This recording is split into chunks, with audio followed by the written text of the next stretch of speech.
Hello, I'm Jane Turner from writewithjane.com, and I was listening to one of my favourite podcasts recently, which is called Diary of a CEO, and that's run by a fellow called Steven Bartlett, and he was interviewing Daniel Priestley, who's the person behind the Key Person of Influence brand, and they were talking about the value of becoming a published author.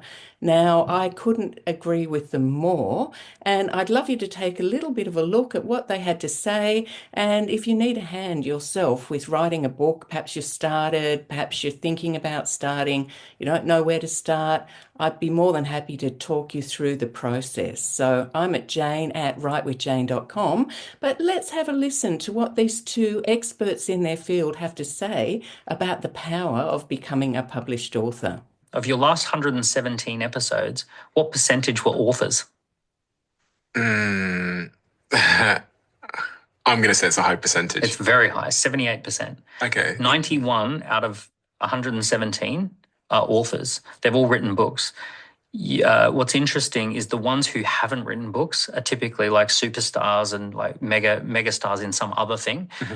But almost all of your guests have written at least one book. But 78% of your guests have written a book. Writing a book is a good idea. It is a good idea.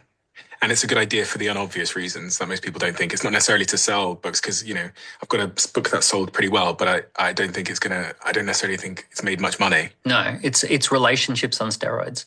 It is the ability to have it's a parasocial relationship. It's the ability to have a relationship with an anonymous person on the other side of the planet where they clock up 7 hours with you.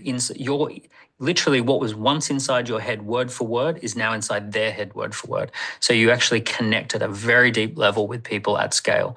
So becoming an author, one thing that I recommend to all the listeners is have a goal to become an author.